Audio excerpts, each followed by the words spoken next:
oração. Passa a palavra do presbítero Ronaldo, que vai estar sem trazendo a mensagem dessa noite.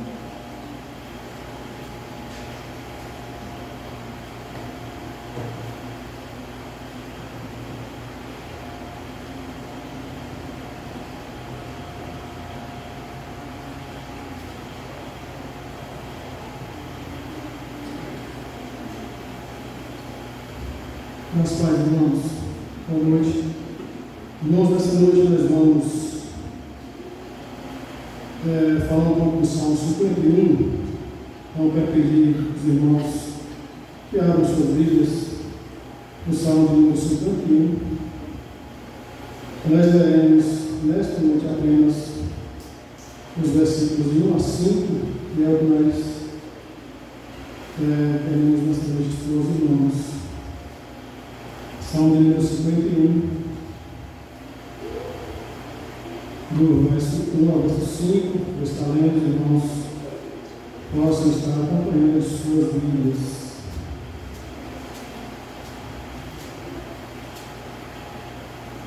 Compadece-te de mim, ó Deus, segundo a tua benignidade e segundo a multidão das tuas misericórdias, apaga as minhas transgressões. Lava-me completamente da minha iniquidade e purifica-me do meu pecado. Pois eu conheço as minhas transgressões e o meu pecado está sempre diante de mim. Pequei contra ti somente, e fiz o que é mal perante os teus olhos, de maneira que serás tido por justo no teu falar e puro no teu julgar. Eu nasci na iniquidade, e em pecado me concebeu minha mãe. Oremos ao Senhor. Deus, em nome de Jesus, nós queremos clamar ao Senhor, Pai, a iluminação do Santo Espírito do Senhor.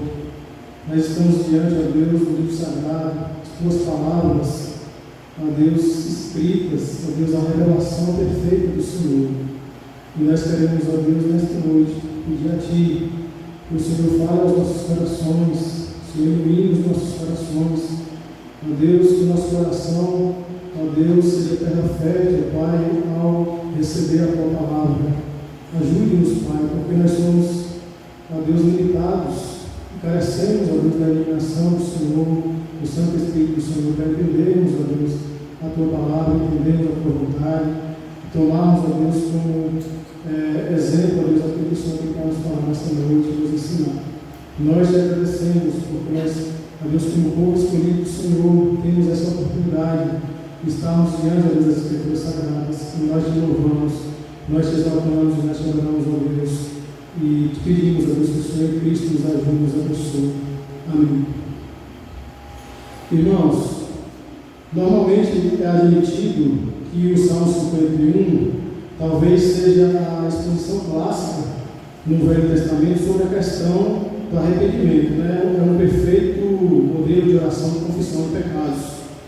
E de fato, há um sentido em que se pode afirmar que talvez ela não seja só essa exposição clássica no Velho Testamento, no Antigo Testamento, mas na Bíblia inteira. Ela é o registro da agonia da alma de Davi, o rei Israel, após ter sido culpado de um crime particularmente terrível. Então nós vejamos o contexto histórico em que o rei Davi se encontrava ao escrever esse salmo, que para nós aqui na igreja, acredito que em outras denominações também, são muitas vezes usado por nós, quando nós queremos ler um texto na parte de confissão. Então, geralmente, muitas vezes a gente lê esse Salmo 51, que é uma oração de confissão.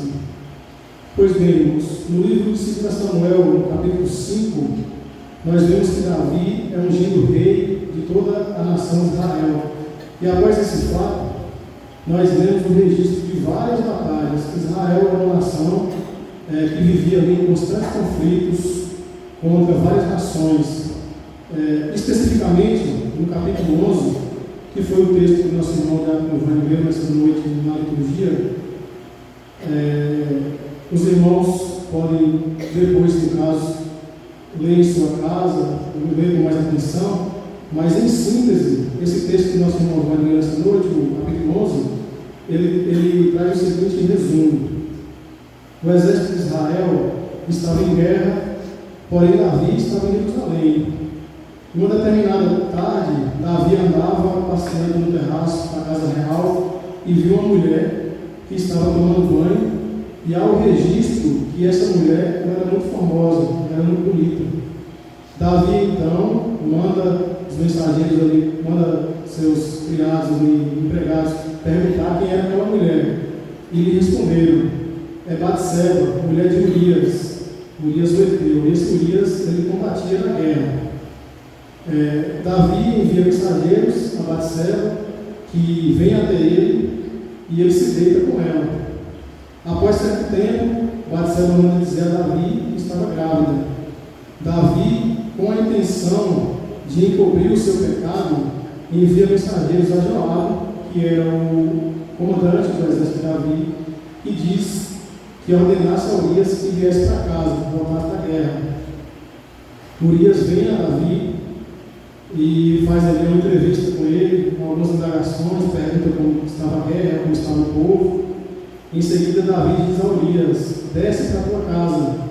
Porém, Urias não acata a ordem de Davi e se deita à porta da casa real com todos os servos do seu senhor, contrariando assim então a ordem de Davi. Davi é informado do fato e diz a Urias: não vens tu de uma jornada? Quer dizer, não, você não estava na guerra? Por que você não desce para a sua casa?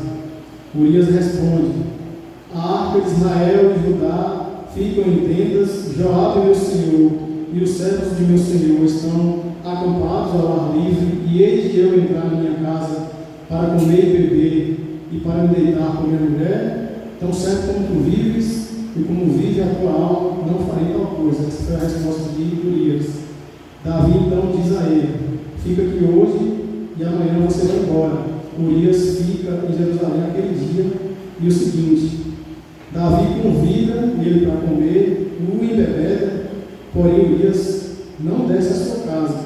E aí Davi, convencido de que seu plano não teria sucesso, ele então envia Urias de volta para a guerra, escreve uma carta ao seu comandante Joabe, por mãos do próprio Urias. Na carta, a ordem é expressa: Joabe deveria colocar Urias na frente da batalha, onde há maior combate, a fim de que esse fosse ferido e morresse. Joabe segue a ordem do rei Davi, Urias é ferido e morre, e passado o luto, Davi então manda buscar Batseba e a toma como uma de suas esposas. Então, há o relato no final do texto de que isto que Davi fez foi mal perante os olhos do Senhor. Meus queridos irmãos, feito esse pequeno resumo, nós vemos que as Santas Escrituras registram no capítulo 12, que é o capítulo seguinte do texto de nessa noite na liturgia, desse mesmo livro de 2 Samuel, que o profeta Natan veio até o rei Davi, após Davi ter possuído Batseba.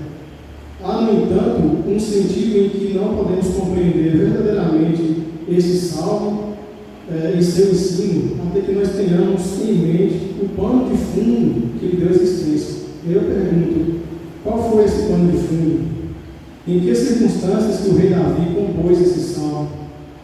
É de fato, irmãos, uma história muito desagradável. Todavia, eu devo lembrar dela, porque a vida pode ser desagradável. Infelizmente, todos nós somos capazes de fazer coisas desagradáveis, tal como Davi. Davi estava totalmente feliz, até que Deus enviou o profeta Natan.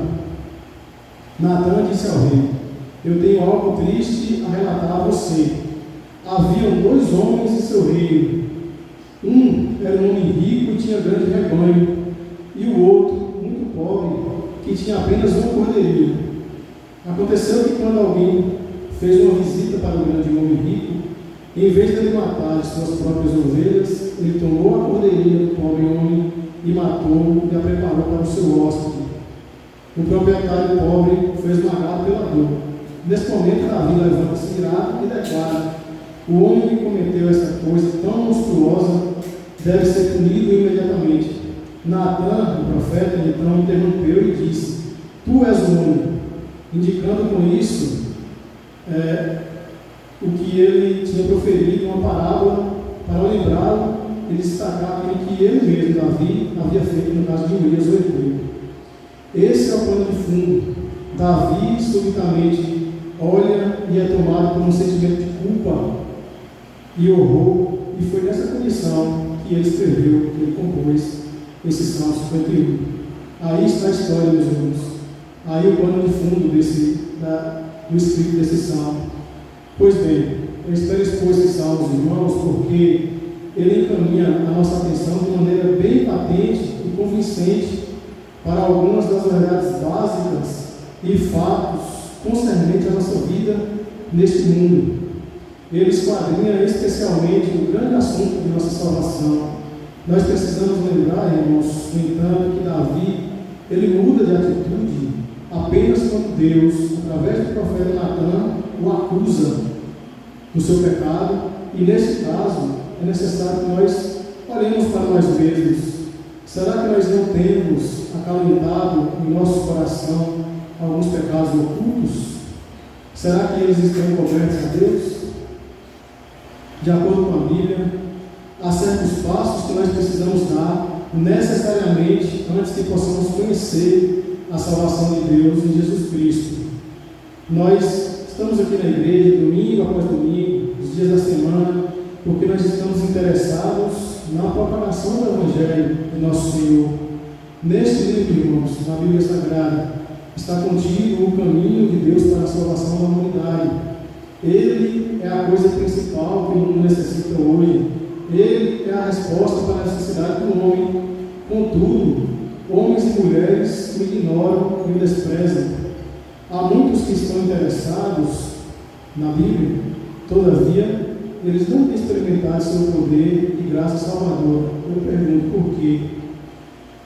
E eu também respondo que é devido a eles não terem percebido que há certas coisas que devem acontecer antes que um homem possa experimentar a grande salvação que se encontra nesse Evangelho. Há certas coisas, meus irmãos, que nós devemos captar, nós devemos agarrar, que nós devemos crer, e a primeira dessas coisas é o arrependimento. É necessário que haja um verdadeiro e genuíno arrependimento. Esta é a razão pela qual nós estamos falando nesta noite, especificamente nesse Salmo 51. Nós devemos ser claros quanto à questão total do arrependimento. Os irmãos podem ler o caso de qualquer convertido que podem encontrar na Bíblia, e vocês sempre perceberão que este elemento que nós estamos falando, o arrependimento, ele está presente. Leiam as vidas dos santos, a história dos pais da igreja em tempos passados, e verificarão que cada homem que realmente conheceu a experiência e o poder da graça de Deus em sua vida foi sempre um homem que demonstrou evidência de arrependimento. Portanto, meus irmãos, eu não hesito em fazer esta afirmação: sem arrependimento verdadeiro e genuíno não há salvação. A necessidade de arrependimento é um daqueles absolutos a respeito da quais a Bíblia, quando ela trata, ela não discute, ela simplesmente o afirma, ela simplesmente postula. É impossível um homem se tornar cristão sem arrependimento. Nenhum homem pode experimentar a salvação cristã até que conheça o que é arrepender-se. João Batista, quando iniciou o seu ministério, ele começou pregando o batismo de arrependimento para a remissão de pecados.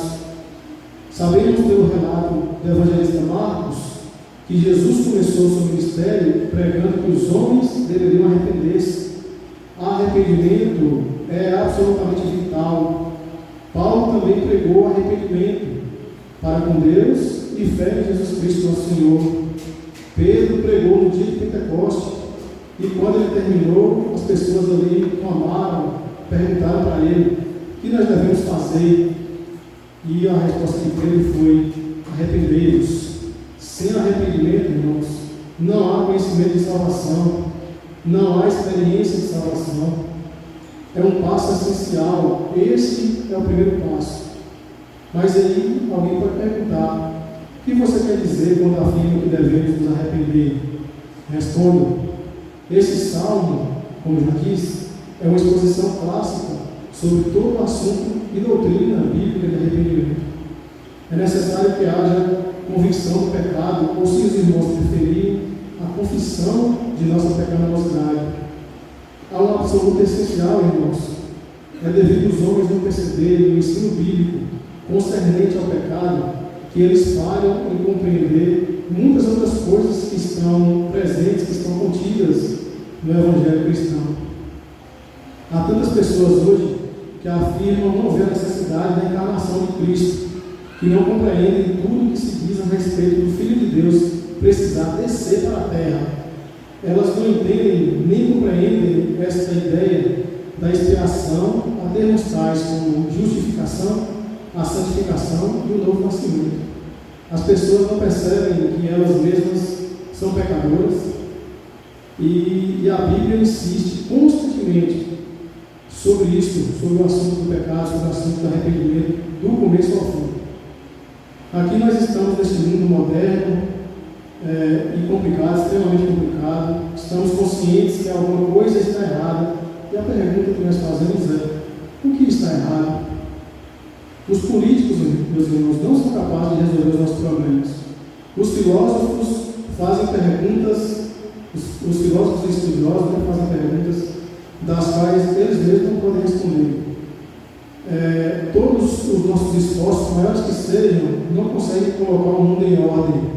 Nós estamos ignorando a única coisa que é a chave para a situação. A chave disso tudo é o pecado. Eis a causa da angústia dos indivíduos, dos relacionamentos humanos mais íntimos, dos relacionamentos internacionais em toda parte. A Bíblia enfatiza isso em todo lugar e de uma maneira muito honesta.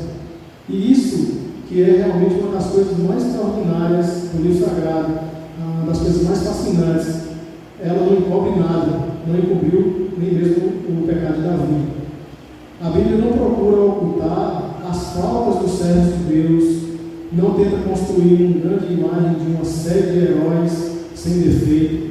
E nós percebemos que a mitologia faz isso, a humanidade normalmente faz a mesma coisa, mas a Bíblia nunca faz. Ela mostra os homens em suas fraquezas, tanto quanto em sua força.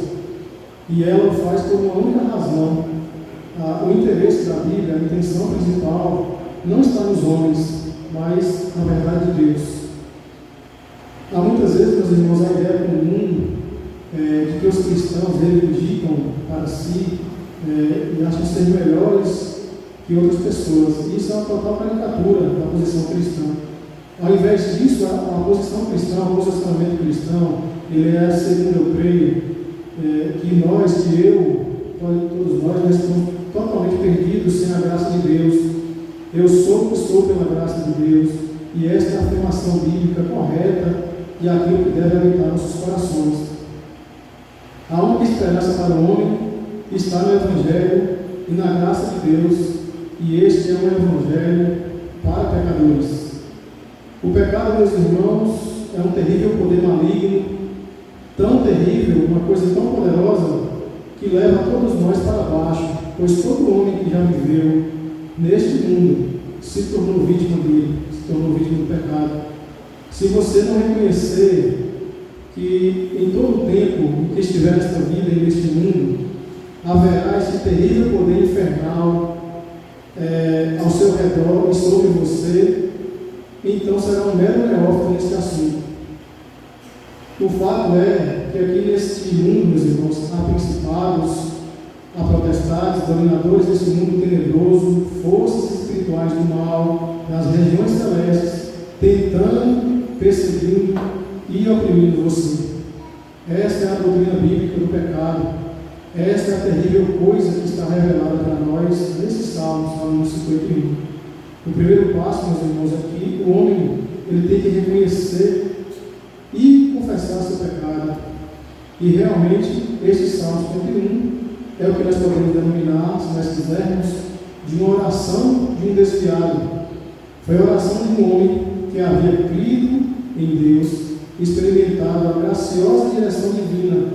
Trata-se de um homem que caiu, embora conhecesse a verdade.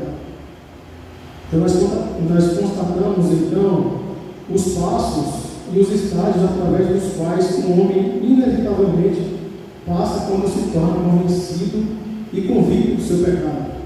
Em primeiro lugar, meus irmãos, o primeiro passo, o primeiro ponto é este: o homem chega ao conhecimento e reconhecimento do fato de que ele tem cometido pecado, e nós podemos perceber isso no que Davi citou no versículo 3 desse Salmo 51, porque eu conheço as minhas transgressões e o meu pecado está sempre diante de mim.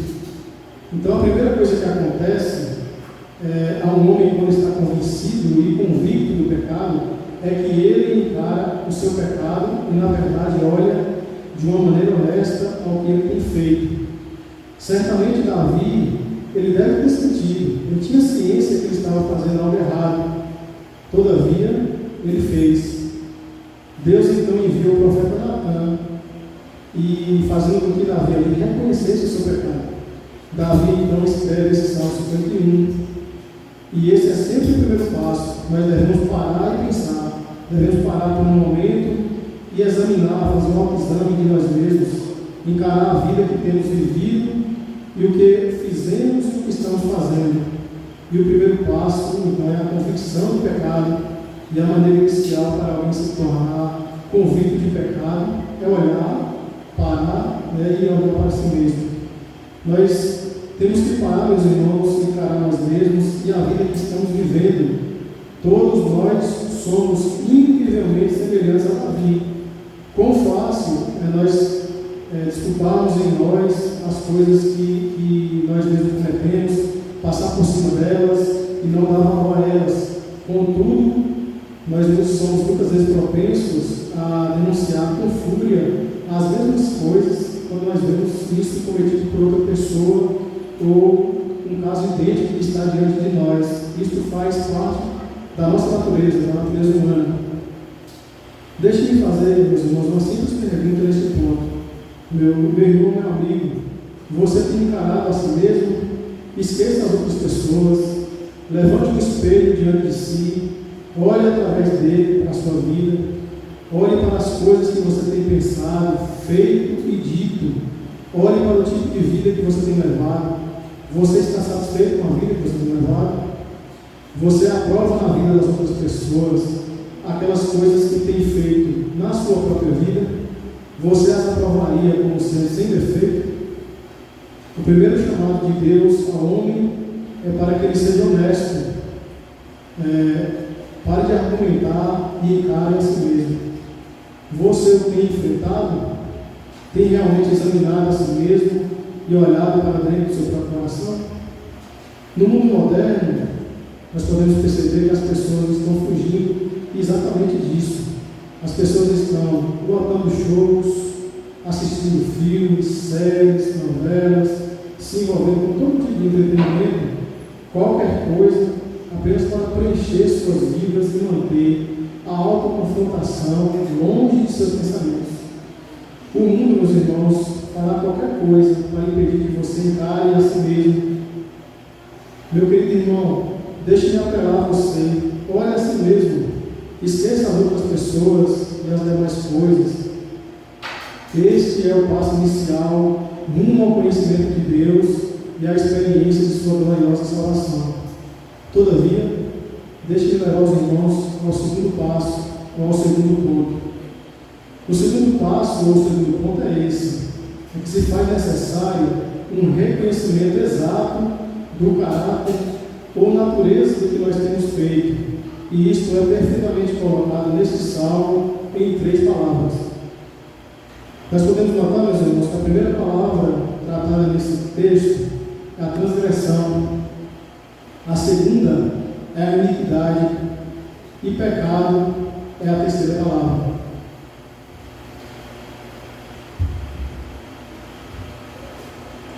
Agora deixe-me dizer um pouco sobre essas 3 palavras. O que significa transgressão? Transgressão é um substantivo feminino que significa ação de transgredir, de infringir, de ultrapassar o limite de alguma coisa, violação, infração, não o cumprimento de uma lei, ordem ou regulamento. Nós poderíamos então afirmar que transgressão significa também rebelião, significa a revolta da vontade contra a autoridade e especialmente contra uma pessoa de autoridade. Esse é o significado de transgressão. Davi diz: apaga as minhas transgressões. Em outras palavras, ele admite que ele transgrediu, admite que foi rebelde. Ele se rebelou contra uma autoridade, contra alguém. Sua própria vontade se levantou dentro dele e a dominou. Transgressão implica um desejo de fazer a própria vontade, um desejo de fazer o que nós queremos fazer, o que nós gostamos de fazer. Iniquidade. Iniquidade, meus irmãos, também é um substantivo feminino que significa falta de equidade, injustiça, perversidade e corrupção. É também a qualidade de ser iníquo, ou seja, ser contrário à moral, à justiça, à igualdade e à religião. E nós podemos também afirmar que iniquidade significa um ato que está torcido ou algo que está alterado. Significa perversão, e isso foi óbvio aqui no caso de Davi. Ele diz: lava-me completamente da minha iniquidade. Vocês se lembram o que Davi fez? Nós já falamos aqui nesta noite. Não é preciso novamente enfatizar seu pecado e a sua conduta distorcida. Você e eu, meus irmãos, não podemos ser culpados de assassinato como Davi, graças a Deus. Nós também não somos culpados de algumas das outras coisas das quais Davi foi culpado. Mas eu peço que cada um se examine. Irmãos, será que não conseguimos ver que muitas vezes, muitas de nossas ações na vida também estão erradas? Ciúme, inveja, malícia, desejar que o mal aconteça a outra pessoa, que alguém não seja honrado, pensamentos maus, corrupção, distorção, torpeza, impureza, iniquidade. E todos nós somos culpados de iniquidade. Finalmente, irmãos, a respeito da última palavra, a terceira palavra, o pecado, o que significa pecado? Segundo também o dicionário, pecado é um termo religioso que se refere à violação de uma lei moral, divina ou religiosa. Pode ser definido como uma ação, pensamento ou palavra que é imoral, egoísta, prejudicial ou vergonhosa. Pecado significa errar o alvo, e essa é uma maneira muito boa de definir. Podemos imaginar um homem apontando para um alvo. Ele atira, porém erra. O alvo significa que nós não somos o que deveríamos ser, que estamos fora de linha. E isso é o que o pecado sempre significa. Ele indica que um homem está vivendo uma vida que não devia viver, mostra que o homem não está andando na vereda que Deus traçou para ele. Ele não mantém um padrão de retidão. Eu sei que cada pessoa deve reconhecer que ele ou ela é culpado dessas três coisas que nós falamos: transgressão ou rebelião, iniquidade ou perversão, distorção de ações erradas, e o pecado que, segundo nós acabamos de falar, é errar o alvo. Irmãos, em terceiro lugar, o homem precisa reconhecer e confessar que todo ato de pecado é feito contra Deus e diante de Deus. Davi vai dizer: pequei contra ti somente, e fiz o que é mal perante os teus olhos, de maneira que serás tido por justo no teu falar e puro no teu julgar. Certamente alguém pode dizer: não, isso está errado, né? Davi devia ter dito: eu errei contra Batseba, errei contra Urias, pequei contra os homens que foram mortos naquela batalha, contra Israel, contra o meu povo, contra eles que eu tenho pecado. Mas não foi isso que ele disse, mas ele disse expressamente: contra ti somente. E ele está totalmente correto. Ele não negou, em momento algum, que tinha pecado contra os outros. Contudo, ele reconhece que suas ações não são simplesmente ações em si e de si mesmas. Ele percebe que elas não apenas afetaram e envolveram outras pessoas, mas a essência real é que ele pegou contra Deus. Meu amigo, meu irmão, Deus te tem dado toda a vida. Você não trouxe a si mesmo nesse mundo, e você é uma personalidade única. Ele tem derramado suas bênçãos sobre você. Ele colocou você numa família. Ele envolveu você de amor. Ele tem dado a você a alimentação, o abrigo e aquilo que é necessário para você viver. Ele poderia ter negado tudo isso. Pense na bondade que tem sido concedida a você de diferentes maneiras. E nós ainda assim, nós todos, o desprezamos, pecamos contra ele, contra a sua maravilhosa bondade, benignidade e amor para conosco. Qual é o próximo passo então, irmãos? O próximo passo é que o homem descobre que ele não tem absolutamente nenhuma desculpa e nenhum direito diante de Deus. Ele diz, Davi diz, citar novamente Davi diz: pequei contra ti somente, e fiz o que é mal perante os teus olhos, de maneira que serás tido por justo no teu falar e puro no teu julgar. Em outras palavras, Davi está dizendo a Deus: eu não tenho desculpa nenhuma, nada há de ser dito por mim, não há argumento para o que eu tenho feito, eu estou inteiramente errado. Podemos, irmãos, nós justificar tudo o que temos feito? Nós podemos pleitear, discutir ou argumentar alguma coisa diante de Deus? O que sucederia se eu, irmãos, daqui do púlpito, descrevesse sua vida mediante uma parábola, mediante uma história, assim como Natan fez com Davi, acerca de outra pessoa? Você entenderia? Enquanto nós estivermos na posição de tentar nos justificar, nunca teremos arrependimento. Enquanto estivermos nos apegando a qualquer tentativa de auto-justificação e justiça própria, eu afirmo que nós não teremos nos arrependido. Certamente o homem que está arrependido é aquele que fez como Davi e diz: não há uma simples desculpa. Acaso, meu irmão, você sente que Deus é um tanto, talvez, duro contra você, quando ele condena você de alguma coisa? Você sente que Deus estaria sendo injusto se afinal viesse a se achar no inferno? Se você pensa assim, então eu preciso dizer que você ainda não se arrependeu. Eu reafirmo que o teste do arrependimento é este: que um homem, tendo olhado para si mesmo e o seu próprio coração e vida, diz para ele mesmo: eu nada mereço senão o inferno, e se Deus me enviar para lá, eu não tenho uma simples reclamação a fazer. Isso, meus irmãos, nos leva para o último passo, o último ponto. O último ponto é que o homem percebe e reconhece que sua natureza é essencialmente má. Davi diz: eu nasci na iniquidade e em pecado me concebeu minha mãe.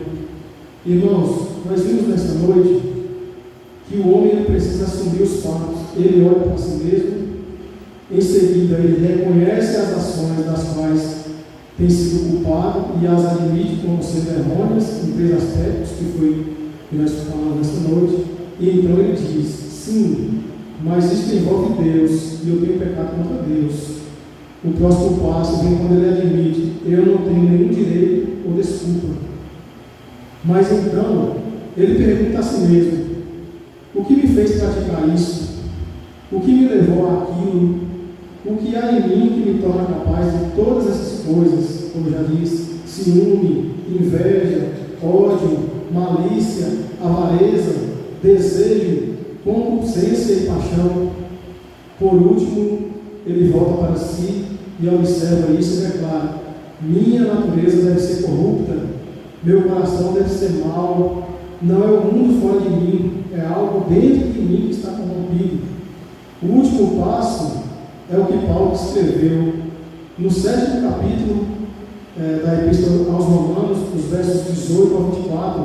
Eu vou ler e os irmãos podem acompanhar. E diz assim, verso 18 do capítulo 7 de Romanos: porque eu sei que em mim, isto é, na minha carne, não habita bem nenhum, pois o querer o bem está em mim, não porém o efetuá-lo.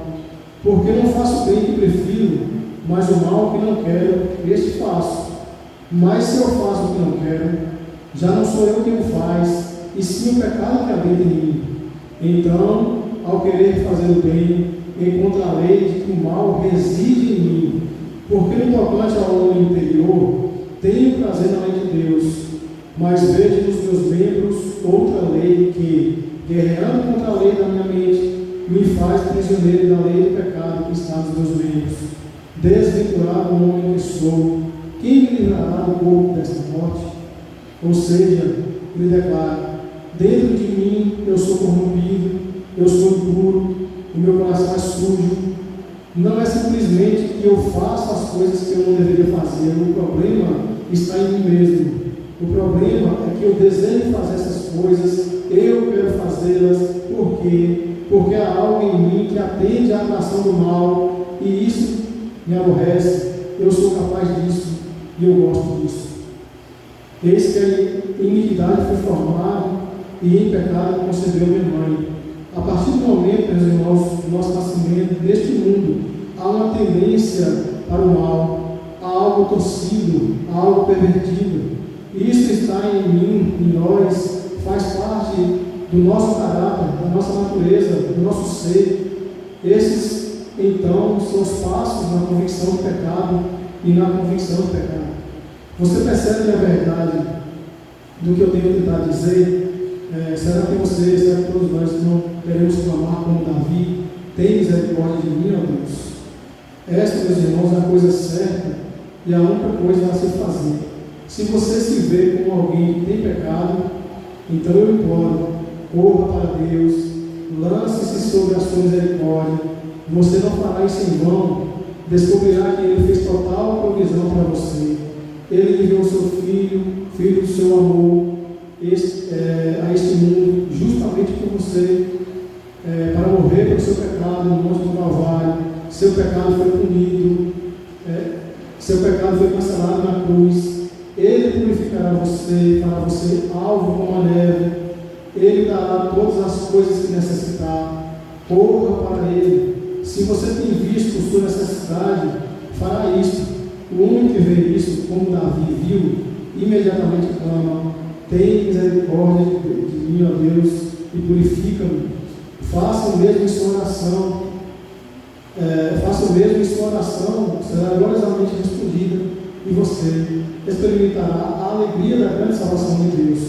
Irmãos, após Davi ter confessado o seu pecado a Deus e de ter reconhecido sua transgressão, já na parte final do Salmo 51, nós não lemos esses versos nesta noite, que são os versos 12 e 13, ele diz: restitui-me a alegria da tua salvação e sustenta-me com o espírito voluntário. Então ensinarei aos transgressores os teus caminhos, e os pecadores se converterão a ti. Venham a Deus, encarem os seus pecados, creiam nele, e vocês terão esta maravilhosa alegria, essa sustentação, esta força e tudo que necessitarem. Então, e esse então eu digo que é inevitável em todo verdadeiro cristão. Um cristão, em outras palavras, é um homem que reconhece a verdade sobre si mesmo e que já recebeu tanto de Deus que quer ver todos à sua volta desfrutando as bênçãos semelhantes. É como um homem que pode ter sofrido por anos de alguma doença ou de alguma disposição dolorosa, que buscou todos os médicos, todos os recursos de seu próprio país e de outros países e não encontrou cura. E finalmente, depois de muitas tentativas, encontra o alívio e o livramento. E o que esse homem desejaria fazer? Ele desejaria que todos os outros que estão sofrendo na mesma enfermidade saibam acerca de sua cura. Ele sente que está em débito com eles. Ele vê um caso similar e diz: você tem experimentado isso? Ele operou maravilhas no mundo. E é exatamente isso, meus irmãos, que ocorre com um verdadeiro cristão. O homem que é cristão está triste por aqueles que estão vivendo em pecado. Ele lamenta por este mundo infeliz, tentando encontrar alegria e nunca a encontrando, tentando beber água de uma cisterna rompida e nunca encontrando satisfação. Ele vê homens chegando perto da morte, do fim da vida, próximo do julgamento final e da perdição eterna, e ele se sente triste por causa deles. Percebe que eles estão cegos, perdendo a coisa mais gloriosa de todas, e quer que eles saibam disso. Assim, tendo passado por essa experiência, ele faz o máximo para que os outros também possam tê-la também. Você, meu irmão cristão, você conhece algo dessa alegria? Você conhece algo dessa suprema confiança no poder do Espírito Santo?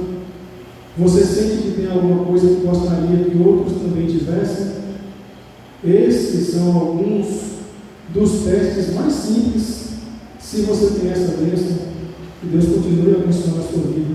Se não a possui, se sente que essas simples questões têm condenado você e se sente realmente que não é um cristão, então, o que eu quero dizer a você nesta noite, a nível de conclusão, é vá e confesse isso a Deus. Não perca tempo.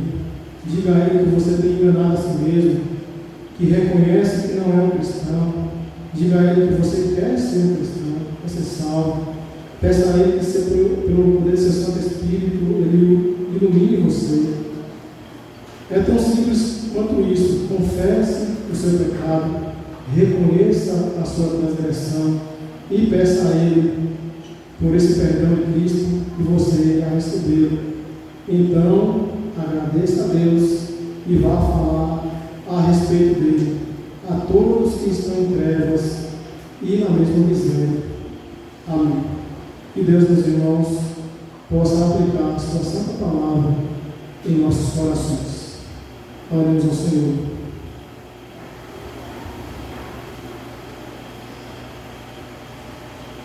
Deus, em nome de Jesus, nós agradecemos ao Senhor, porque o Senhor, Pai, fala aos nossos corações através da Tua palavra. E nós aprendemos, ó Deus, nesta noite, ó Deus, que o Teu servo Davi, conhecedor, Pai, da Tua graça, da Tua misericórdia, ó Deus, da bondade infinita do Senhor, pecou contra Ti. Ó Deus, fez o que era mal perante os olhos do Senhor. Ó Deus, mas o Senhor também tem infinita misericórdia, concedeu ao Teu servo perdão. Ele, ó Deus, pôde confessar o seu pecado, a sua transgressão, a sua iniquidade. E, ó Deus, escreveu, e o Senhor, com infinita bondade, permitiu, Pai, que esse salmo, que essa oração do Teu servo Davi fosse registrada, Senhor, nas Santas Escrituras, ó Deus, para nos mostrar, Pai, que o Senhor não encobre, ó Deus, com o pecado, que o Senhor, Pai, trata o pecado de forma, ó Deus, justa, que o Senhor, Pai, ó Deus, nos deu esse exemplo, Pai, de oração, de confissão, esse modelo, ó Deus, de doutrina de arrependimento da Tua palavra. Nós te agradecemos, nós pedimos ao Senhor, Pai, que o Senhor tenha misericórdia em nós.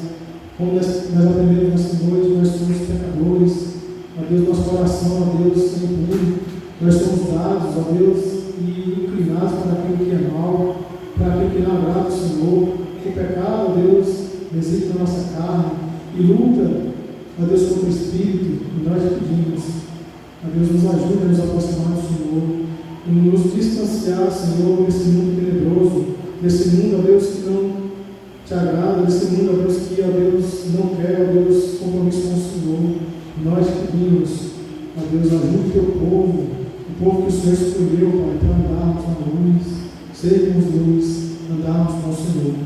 Nos ajude, meu Deus, nós somos falhos, ó Deus, nós somos muitas vezes, ó Deus, incapazes de entender a Tua vontade, porque pelos nossos próprios pecados, por conta da nossa própria teimosia, e nós te pedimos que o Senhor tenha misericórdia de nós.